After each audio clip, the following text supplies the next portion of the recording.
Alam mo ba, yung pakiramdam na parang may kumukurot sa tiyan mo nang paulit-ulit tapos hindi ka makakilos ng maayos. Yun ang dinaranas ng maraming babae. Kada buwan, dysmenorrhea o matinding pananakit ng puson tuwing may regla.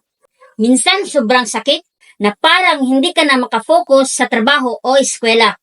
Common ito lalo na sa mga teenagers. At young women, minsan normal lang. Pero pwedeng senyalis din ito ng mas seryosong kondisyon tulad ng endometriosis o PCOS. Good news!